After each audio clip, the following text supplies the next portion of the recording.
Orang yang tidak beriman itu kalau sudah benci dikasih dalil apapun akan nolak terus. Padahal jelas tidak masuk akal bahwa pengikut sekarang dan rekan-rekan Kiimat itu disebut dengan Wahabi. Wahabi dari mana?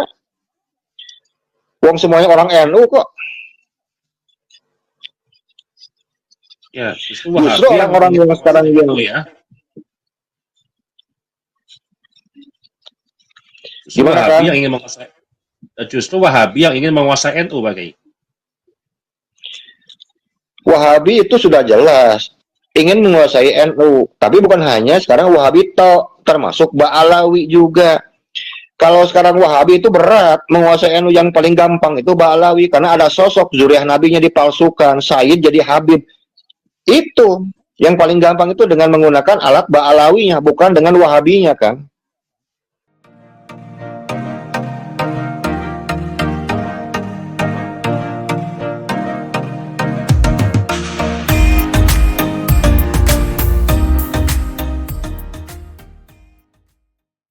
Sebagian kalangan menilai ini Pak Kiai, Ba'alawi juga sering dijadikan alat pecah belah atau oleh pihak tertentu.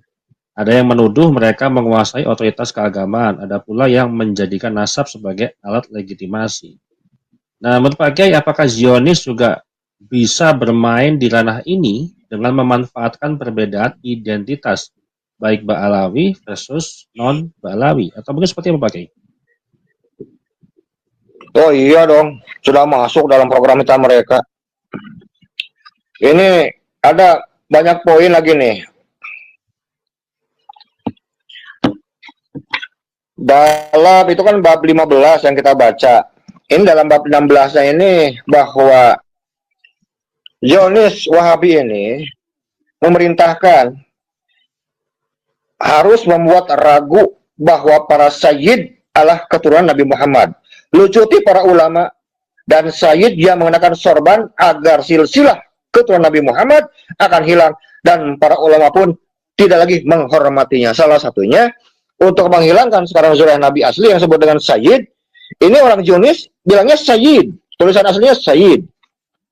Dengan cara apa? Dengan membuat silsilah para habaib. Jadi sayyid itu ditutup oleh para habib untuk menghilangkan jejak para sayyid yang asli. Satu. Yang kedua, bahwa orang Zionis itu tahu bahwa para sayyid yang asli itu salah satunya banyaknya itu ada di Iran, di mana mereka bermadhab Syiah. Kan kita tahu bahwa pemerintah Iran itu sangat keras terhadap pemerintahan Yahudi, dan salah satu untuk menghilangkan silsilah mereka itu yaitu dengan menghantam terus-terusan, menggunakan determinasi kekuatan, propaganda, iklan, informasi bahwa para sayyid itu tidak boleh dikenal. Karena kalau sekarang para sayyid yang asli dikenal, maka masyarakat kembali ke cintaan terhadap Nabi Muhammad. Maka untuk mengantisipasinya dimunculkan sayyid-sayyid palsu dengan nama Habib yang dibawa sekarang oleh Belanda pada abad ke-19-an atau abad 20 dibawa ke Indonesia. Kurang lebih begitu Kang ringkasnya itu. Nah, sebenarnya narasi mereka ini Pak Kiai, narasi mereka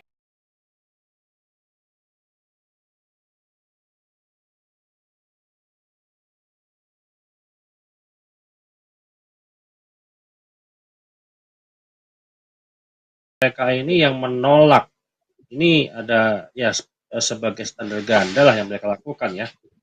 Mereka menuduh ini Wahabi ini yang menolak, tidak mengakui keturunan Nabi itu ada. Bahkan itu dilontarkan kepada pendukung Kiimat ataupun ulama ataupun kiai mendukung kasih Kiimat. Ini seperti apa Pak Kiai? Nah, itu mah lo kehabisan dalil aja Kang. Kalau Ya, masalah orang Wahabi menolak zuriat Nabi Muhammad kan dari dulu itu mah. Udah dari dulu kalau mereka menolak keturunan Nabi Muhammad disebut Sayyid, Syarif dari dulu. Makanya orang-orang Wahabi itu nggak sadar mereka itu kan menjadi alat dan anteknya dari program Zionis internasional gitu. Orang yang tidak beriman itu kalau sudah benci dikasih dalil apapun akan nolak terus. Padahal jelas tidak masuk akal bahwa pengikut sekarang dan rekan-rekan Kiimat itu disebut dengan Wahabi. Wahabi dari mana? Wong semuanya orang NU kok. Ya, justru orang-orang yang sekarang yang ya. Justru Gimana, Wahabi Kang? yang ingin menguasai justru Wahabi yang ingin menguasai NU, Pak Kiai. Wahabi itu sudah jelas ingin menguasai NU, tapi bukan hanya sekarang Wahabi termasuk Ba'alawi juga. Kalau sekarang Wahabi itu berat menguasai NU, yang paling gampang itu Ba'alawi karena ada sosok zuriat nabinya dipalsukan, Sayyid jadi Habib. Itu yang paling gampang itu dengan menggunakan alat Ba'alawinya, bukan dengan Wahabinya, Kang. Ya, sebagai perpanjangan tangan itu, Pak Kiai ya. Dua-duanya juga perpanjangan tangan. Dua-duanya ya pion sama itu mah.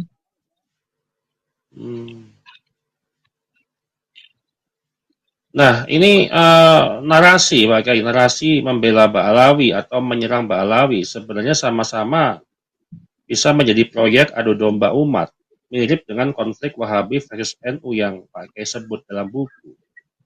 Nah, ini seperti apa, Pak Kiai? Yang tepat itu bukan adu domba umat. Dari zaman Nabi Muhammad sampai kiamat itu, bahwa umat ini akan terus bentrok, akan terus berselisih. Jadi itu sudah menjadi fitrah, sudah menjadi salah satu ketentuan Gusti Allah.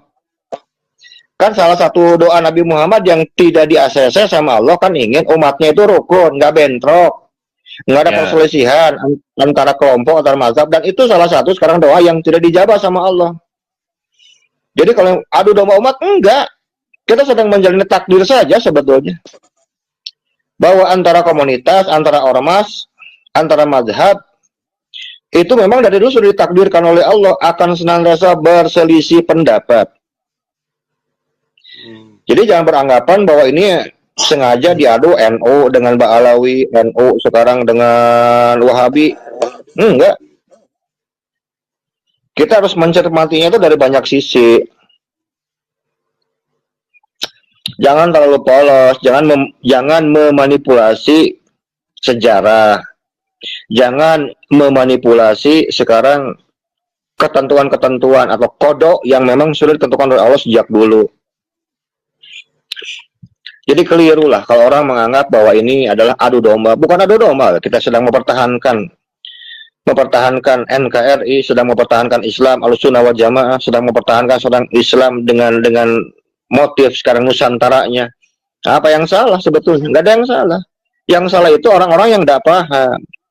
Referensinya terlalu sedikit. Mereka itu hanya perenang, belum menjadi penyelam, tapi sudah bilang sebagai penyelam. Ini yang keliru. Nggak boleh kayak begitu.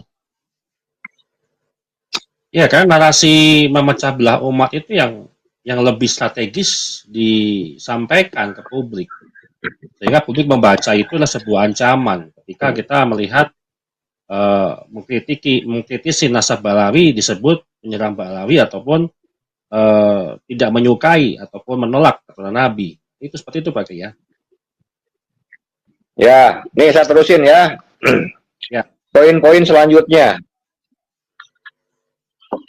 Zionis Yahudi memerintahkan kepada Muhammad bin Abdul Wahab bin Muhammad dan Muhammad bin Saud untuk menfatwakan ke seluruh penjuru dunia bahwa setiap yang bid'ah itu menyesatkan dan yang menyesatkan itu masuk neraka. Ada nggak ormas Islam yang pakai dalil itu? Ada. Iya, mereka tuh nggak tahu bahwa mereka sudah menjadi kaki tangannya para Zionis Yahudi. Poin yang lainnya, Zionis Yahudi memerintahkan kepada Muhammad bin Abdul Wahab dan Muhammad bin Saud untuk memfatwakan ke seluruh penjuru dunia bahwa umat Islam yang tidak mengikuti ajarannya itu sesat dan halal darah serta hartanya. Ini kan banyak dalam kitab-kitab Wahabi.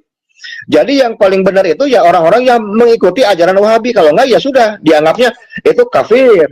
Dianggap itu halal hartanya, halal darahnya. Ada orang Islam yang begitu atau gerakan Islam? Banyak. Ini dari dulu tulisan ini. Zionis Yahudi kemudian memerintahkan kepada Muhammad bin Abdul Wahab dan Muhammad bin Saud untuk memfatwakan ke seluruh penjuru dunia untuk membunuh seluruh keturunan Rasulullah SAW dan memfatwakan kesesatan bagi mereka. Jadi tidak boleh mencintai zuriat Nabi itu. Tidak boleh mencintai anak cucu Nabi itu. Tidak boleh sekarang mencintai sekarang anak cucunya para wali songo yang jelas-jelas syahid dan jelas-jelas syarif. Diganti sekarang muncul yang namanya Ba'alawi. Dianggap bahwa cucu Nabi teh mereka, padahal palsu. Yang asli itu cucu Nabi di Indonesia itu zuriyahnya para wali songo. Mereka itu ya Sayyid, ya Syarif itu asli. Digeser. Coba. Kemudian yang lainnya, Yunus Yahudi memerintahkan kepada Muhammad bin Abdul Wahab dan Muhammad bin Saud untuk memfatwakan ke seluruh penjuru dunia untuk melenyapkan semua peninggalan Rasulullah SAW karena hal tersebut adalah musyrik. Tuh. Kemudian yang lainnya, Yunus Yahudi memerintahkan kepada Muhammad bin Abdul Wahab dan Muhammad bin Saud untuk memfatwakan ke seluruh dunia bahwa madhab yang 4, Hanafi, Maliki, Syafi'i, dan Hambali adalah saingan Rasulullah SAW. Oleh karena itu harus dilawan dan dihancurkan pemahamannya dan diganti dengan pemahaman Islam ala Yahudi, yaitu penafsiran ala Muhammad bin Abdul Wahab dan Muhammad bin Saud. Apa nggak ngeri itu, Kang? Iya betul, Pak. Makanya kan kita dengar orang bermazhab itu orang yang sekarang menantang sekarang Rasulullah. Mereka bertanya, memangnya Rasulullah bermazhab apa? Karena ini pertanyaan yang tolol kata saya itu. Masa ada profesor doktor ngomong kayak begitu? Malu-maluin. Itu kan penghinaan. Rasulullah bermazhab apa? Seolah-olah Rasulullah itu dia bertaklid kepada imam mazhab. Kan kurang ajar itu orang ngomong kayak begitu. Ya. Dan sayangnya banyak orang-orang sekarang yang masih terhipnotis dengan kata-kata yang baik, dengan yang indah, yang merayu, padahal menipu. Nah, di Indonesia, para ustadz-ustadz yang sekarang yang tergabung dengan gerakan jenis internasional, jumlahnya itu bukan 11-12 orang, kan, ratusan. Cuma tidak berciri, Pak Kiai, ya. Artinya, atau mungkin sudah ada indikasi-indikasi yang bisa kita simpulkan ke situ, Pak Kiai. Iya, itu aja ucapan yang paling gampang. Makanya pernah saya terangkan bahwa salah satu mukjizat, bahwa dalam setiap hadis itu akan terkandung mukjizat Nabi Muhammad. Cuman kita sekarang mampu tidak melihat mukjizat kanjeng Nabi Muhammad dalam setiap hadisnya. Kan kita perlu ilmu yang lain. Contoh, ketika Nabi Muhammad bersabda, "Man tasabiqu min fahuwa minhum." Barang siapa orang yang berkelakuan seperti sebuah kaum, fahuwa, itu kalimatnya mutlak, fahuwa, ya pasti kata kanjeng Nabi, mereka termasuk kaum itu, berarti bersanad dengan kaum sebelumnya. Kalau orang sekarang dari dulu bilang ini bid'ah, ini kafir, ini musyrik, dalilnya itu terus sampai sekarang ya gitu, terus kan marobah, kan ya itu orang-orangnya. Cuman ada yang paham, ada yang nggak ngerti. Ada mereka yang hanya ikut-ikutan aja. Karena sesungguhnya bahwa gerakan Zionis internasional sudah masuk kemana-mana. Cuma hanya penyelam aja yang tahu, saya bilang juga. Ya, kebanyakan persepsi orang itu, publik itu ikut-ikutan, Pak Kiai, tidak memahami literasinya. Ya iya. Orang baru baca 4, 5, 6, 10 buku, udah merasa jadi ulama. Wih, bentar dulu. Jauh kayaknya tuh, Jang. Ya, betul. Modal kuota 100.000, pengen jadi ulama ngedadak, udah bisa tuh. Perlu banyak referensi, harus banyak menyiapkan puluhan jam untuk mengkaji. Itu bukan perkara gampang. Nah, ini Pak Kiai, apakah ya, lanjut dulu Pak Kiai. Ya, pada dasarnya saya itu kan dulu tuh bergerak itu kan untuk mengumpul, waktu saya pertama bikin buku itu kan saya mengumpulkan berbagai hal yang berhubungan dengan gerakan Zionis internasional itu bertahun-tahun, Kang. Tiap tahun saya kumpulin. Makanya saya cukup banyak data-datanya. Hal-hal yang dianggap tabu, bahkan mungkin banyak orang yang belum dengar, kalau kita baca satu-satu, wah bisa bejibun lah, Kang. Banyak banget data itu. Dan insya Allah itu data sudah valid itu. Jadi mereka mau lari kemanapun kita sudah tahu. Kalau saya sudah paham, oh ini terhubung dengan gerakan Zionis internasional. Yang ini kita tahu.